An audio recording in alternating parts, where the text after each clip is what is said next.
Bom, vamos para Brasília já daqui a pouquinho conversar com o Luiz Costa Pinto. Enquanto isso, já vou aqui abrindo os trabalhos, Chico Sá, para te dizer que sabe o Lulinha Paz e Amor? Sei. Deu um recado, parece que não tem mais Lulinha Paz e Amor. Agora é modo eleição ativado. Vai pra pancada. Vamos assistir a fala do presidente Lula nesse final de semana, dizendo que a eleição vai ser uma guerra. Já deu o recado, o presidente Lula. Vamos lá. Nós temos que ser mais desaforado, porque eleição é eleição desaforado. E nós não podemos ficar sendo quietinho. Não tem essa mais de Lulinha Paz e Amor. Tem essa mais. Essa eleição vai ser uma guerra. Não tem essa mais de Lulinha Paz e Amor, Chico. Olha, desde acompanho as eleições do Lula, as que ele ganhou e as que ele perdeu, né? Desde 1989, ele vai alternando. Paz e Amor, aí o Lulinha mais ligado e menos amoroso, menos fofo, ele vai alternando ao longo dessa vida, vai dosando de acordo com o clima da eleição. Nesse caso aí é um puxão de orelha no partido, né? Que às vezes é muito molenga mesmo, né?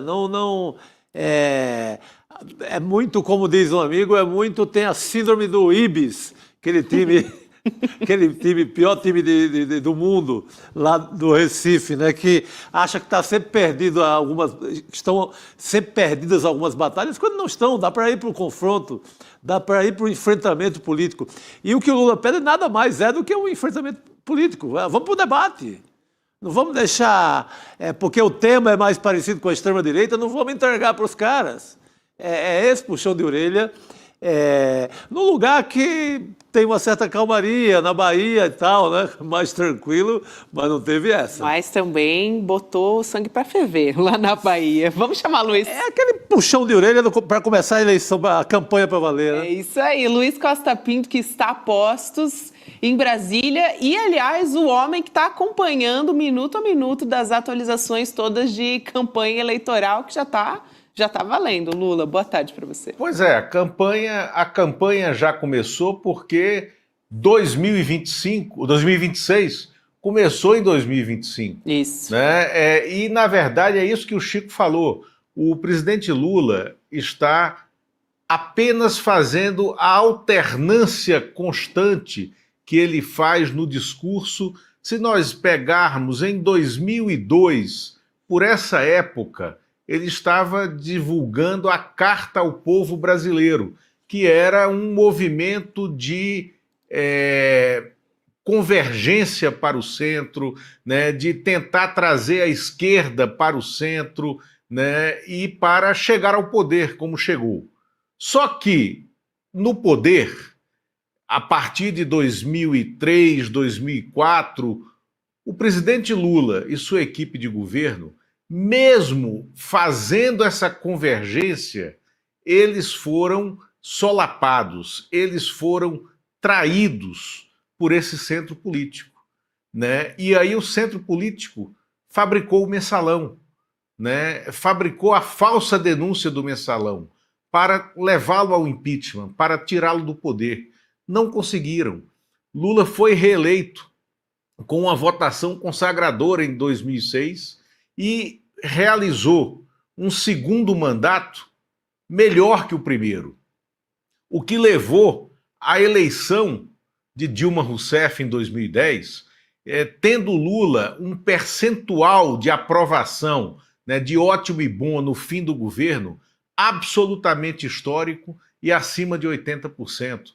Naquele momento, Lula despertou os recalques desse centro político, os recalques que nunca admitiram um ex-operário, um ex-sindicalista, um líder popular de esquerda fazendo um governo de responsabilidade fiscal, um governo com um projeto de inclusão social, uma inclusão social histórica, trazendo estratos sociais da base da pirâmide para cima, para o centro, para participar da vida política nacional, um projeto inclusivo.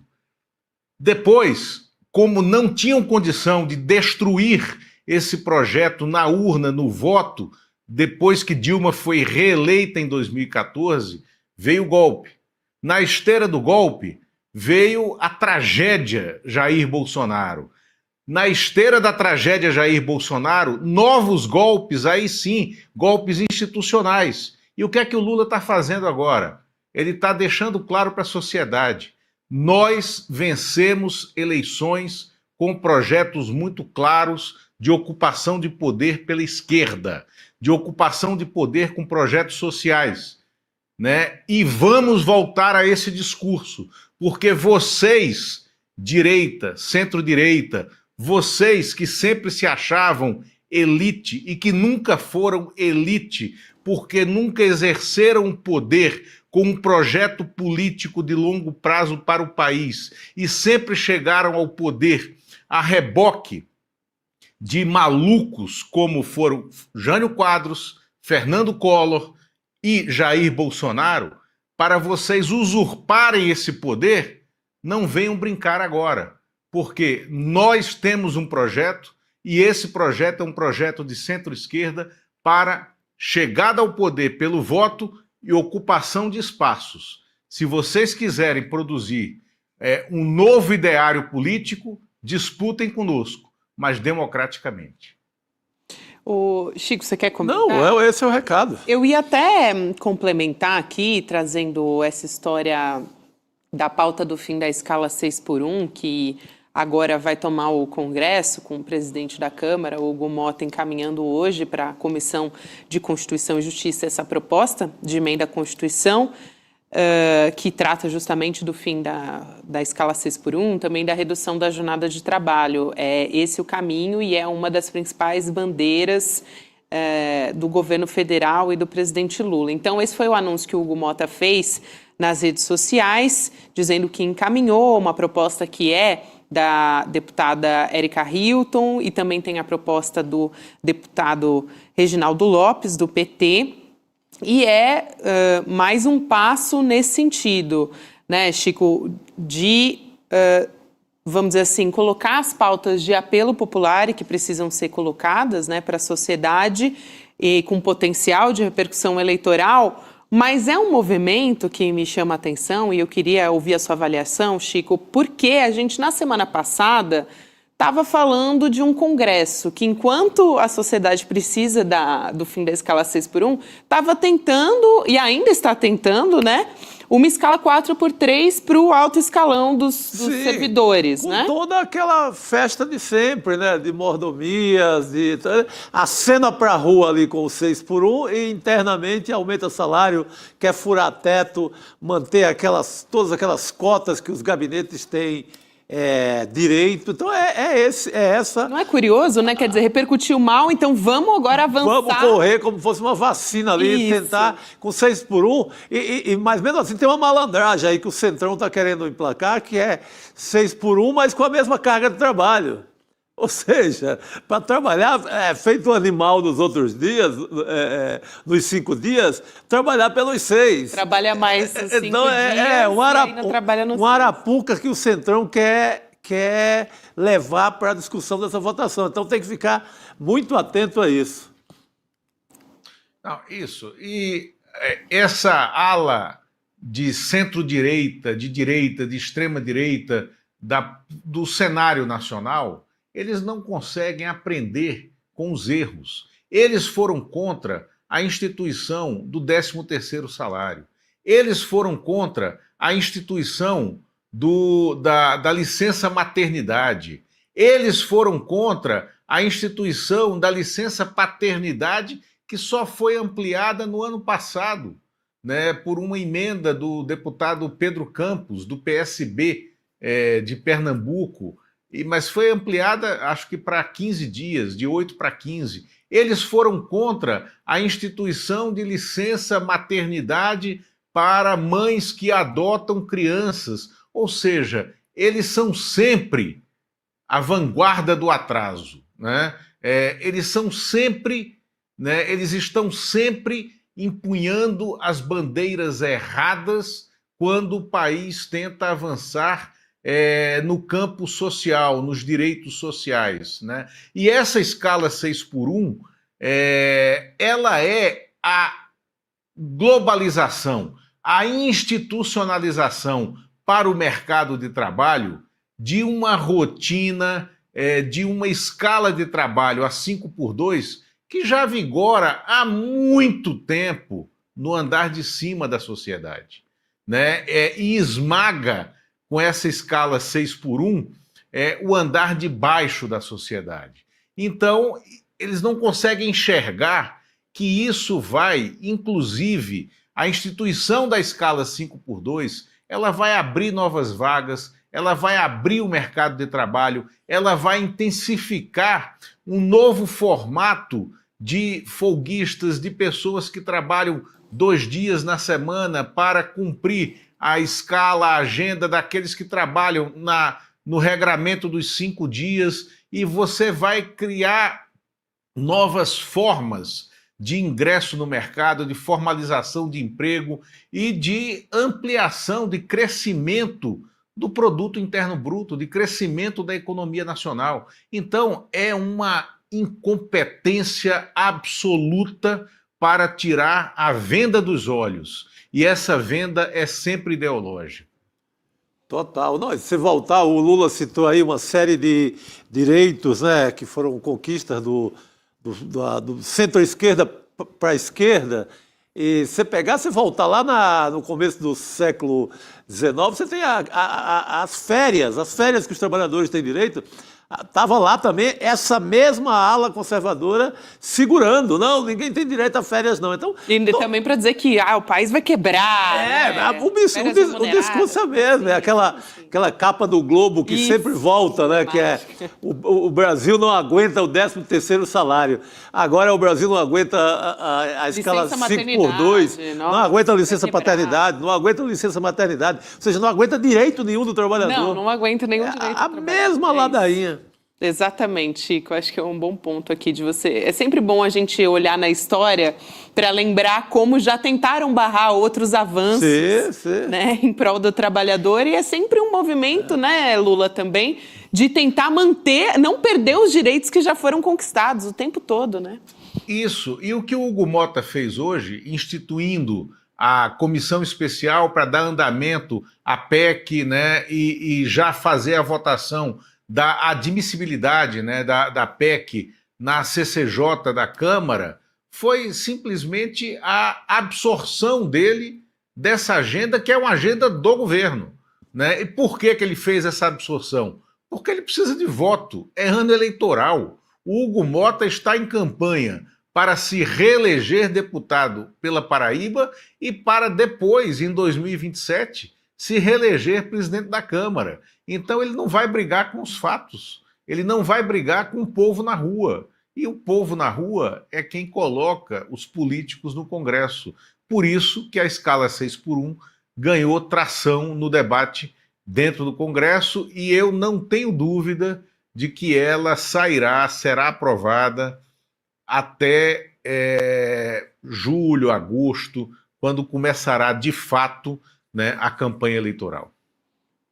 Boa, Lula. Falando em campanha eleitoral, tem uma pesquisa Real Time Big Data que foi divulgada hoje, mostrando que o eleitor brasileiro vê o presidente Lula como melhor para a economia, e o senador Flávio Bolsonaro, que é pré-candidato pela extrema-direita à presidência, que ele é mais bem visto quando o assunto é segurança pública. É um termômetro eleitoral também a gente olhar para essa pesquisa. O que temos aqui? Vou trazer um contexto um pouco melhor para a gente conversar. Quando eles são questionados sobre qual dos possíveis candidatos à presidência tem mais capacidade para melhorar a economia, 29% dos entrevistados vão lá e assinalam o nome do presidente Lula, dão o nome do presidente Lula. 20% mencionam o Flávio nesse cenário. Ele também, o presidente Lula sai na frente, assim, disparado, quando o assunto é melhorar a vida dos mais pobres. A gente estava agora há pouco falando do fim da escala 6x1. Ele aparece com 44%, o Flávio com 17%. Então, a diferença é ainda maior. Agora, segurança pública, e acho que é aí que está o pulo do gato, onde o governo e a base têm que olhar melhor, né?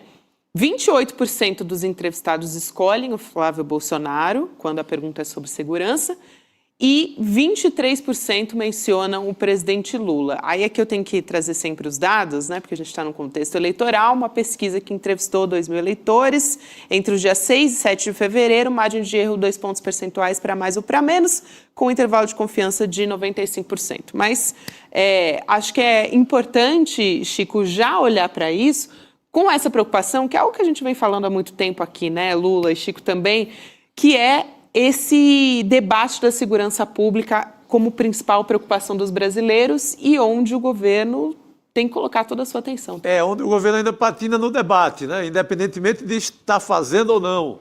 Mas sempre é um debate que é associado à extrema-direita. Você pega o Flávio Bolsonaro, que é conhecido pela sua ligação com a milícia, pela sua ligação com o Adriano da Nóbrega, por ter diplomado todos os milicianos do Rio de Janeiro no gabinete dele, ainda na Assembleia Legislativa do Rio. Ele tem a relação do Flávio Bolsonaro com a segurança pública é a relação com a bandidagem, praticamente. Mesmo assim, o tema é associado favoravelmente ao bolsonarismo.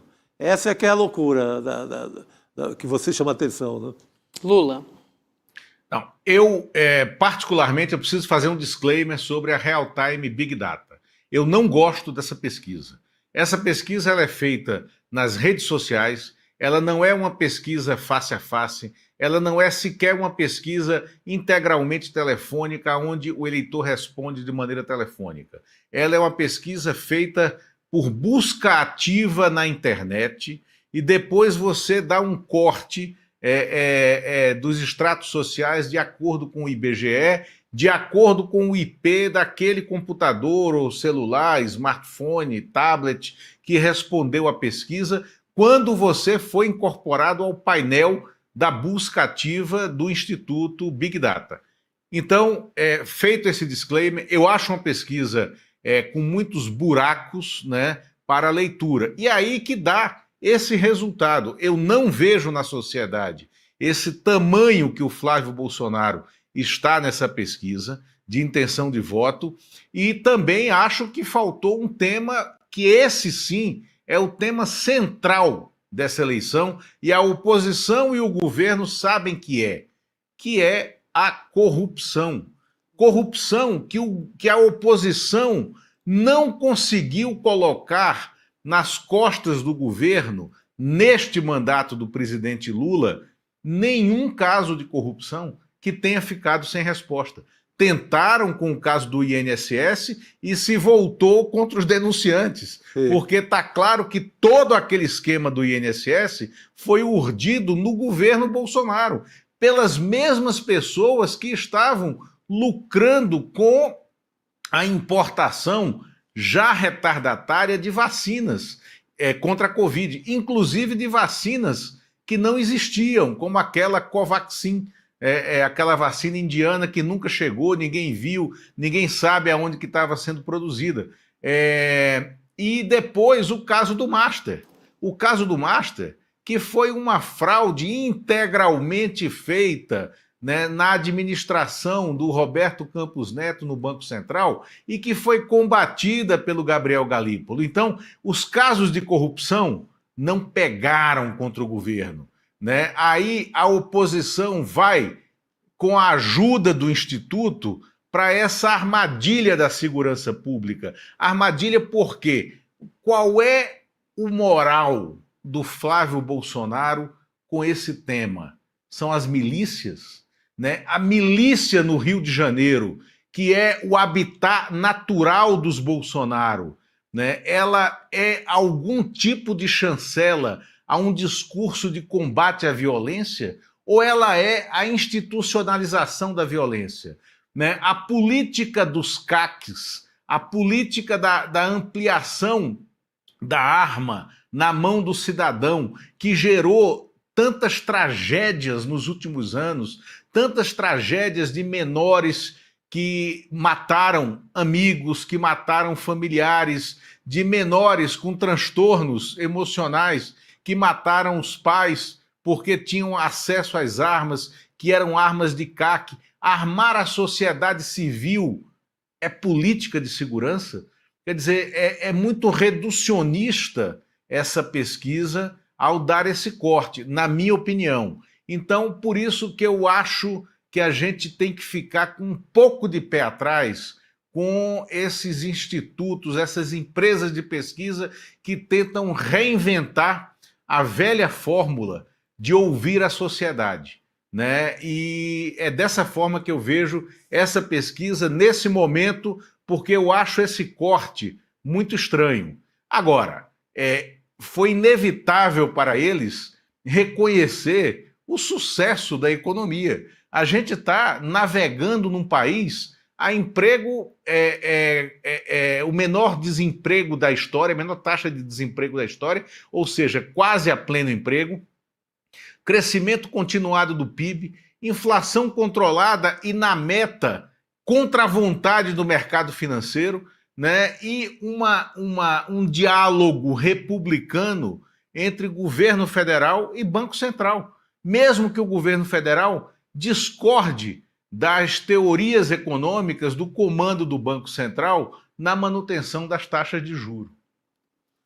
A gente tem uma economia que, em tempos normais, elegeria o presidente em primeiro turno. Você não teria discussão alguma, qualquer outro tema seria um tema marginal numa campanha. Em tempos normais, sei lá, até a eleição ali no começo dos anos 2000, você não tinha que discutir numa eleição que o presidente da República chegasse com esses números. Você simplesmente era conduzido ao novo mandato. Era quase automático. Mas vivemos na usina de fake news. É uma eleição que a gente vai ter uma discussão até do que é realidade ou não. Então a gente vai...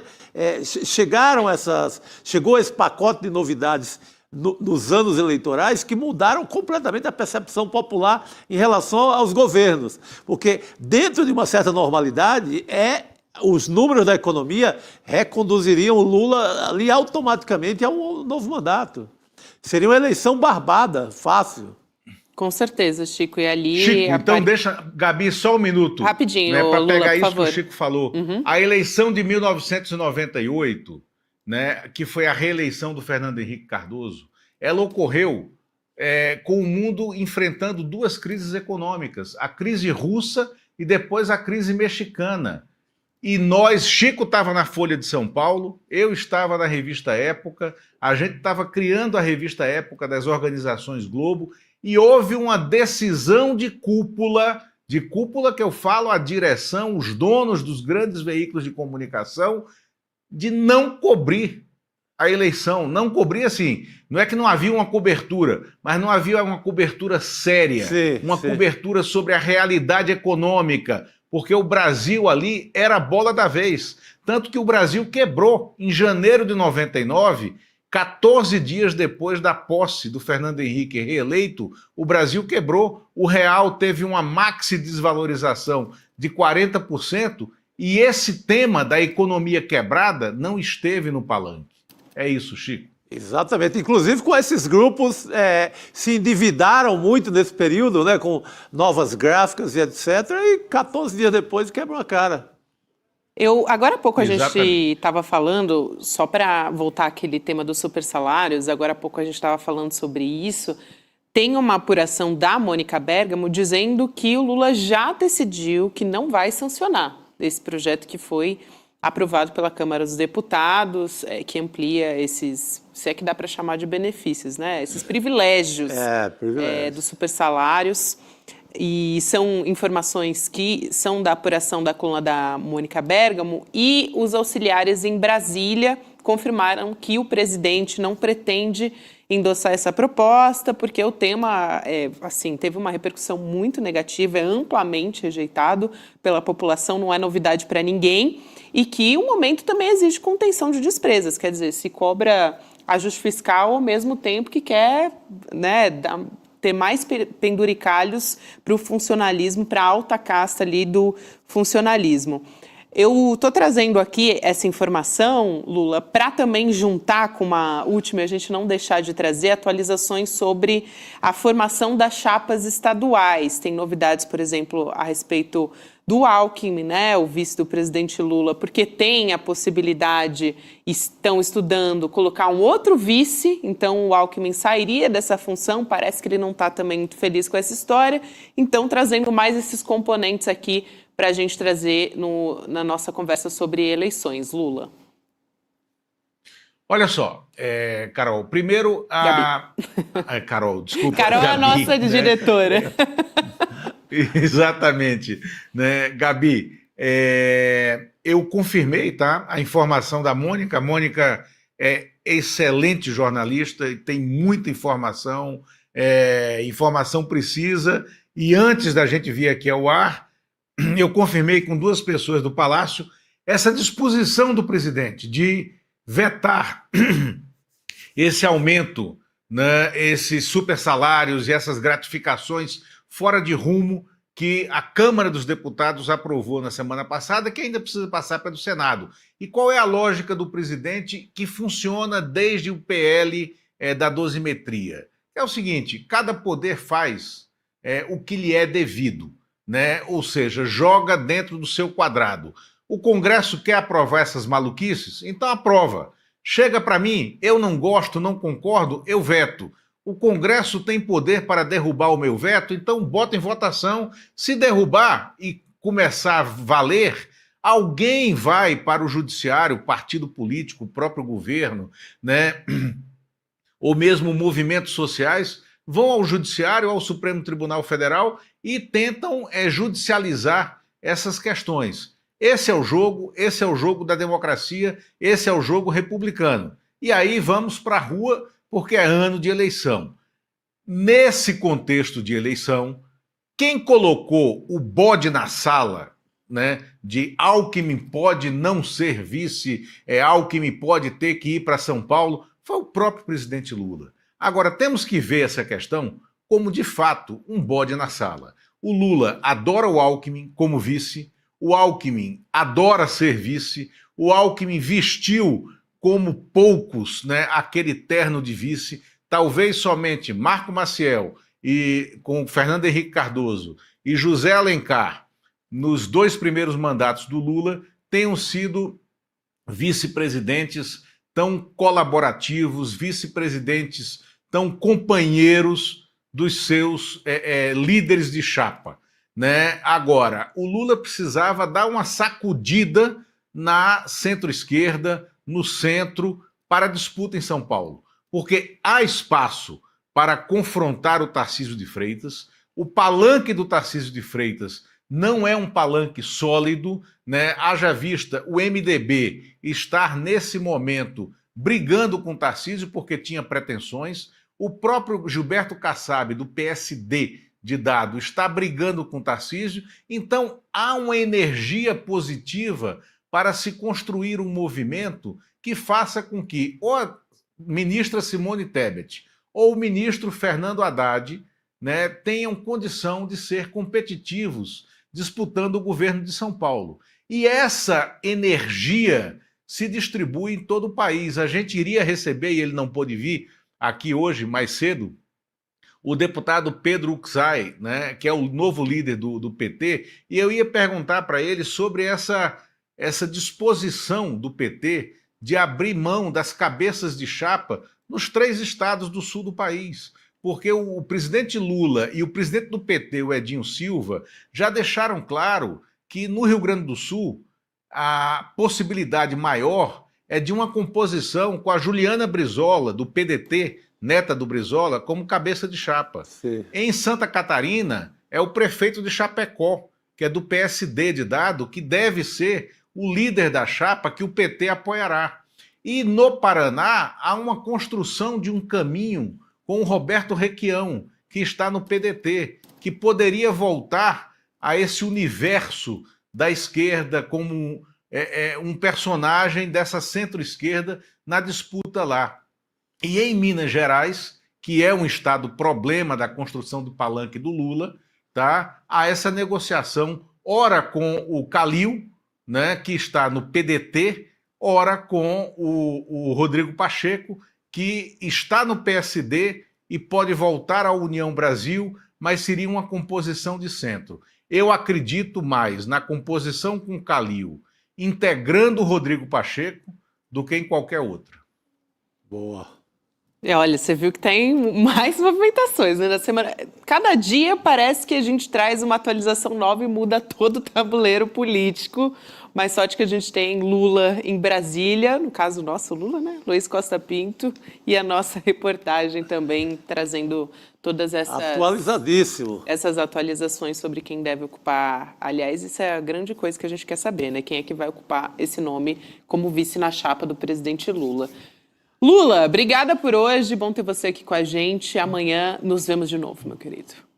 Nos vemos e obrigado vocês. Como disse o Chico e disse você no início, 9 de fevereiro, dia do frevo. É isso Eu, aí. né, como pernambucano, tenho inclusive uma filha que nasceu no 9 de fevereiro. Caramba! Está fazendo Olha. 30 anos hoje. Muito E bom. quero dizer a vocês que aquela festa da sexta-feira, né, que aconteceu aí pelos 3 anos do N2, não valeu, tá? Porque eu sou como Antônio Carlos Magalhães. Festa em que eu não estou, não existe. vale. Vamos Tá? fazer outra. Vamos gente. fazer uma nova, Pra Lula. gente comemorar. Aliás, depois vão falar que pernambucano não é bairrista, né, gente? Tem uma filha que nasceu no dia do frevo. Boa demais, né? Belo Até lá, dia. hein? Bairrismo com Tchau. orgulho. Valeu, querido.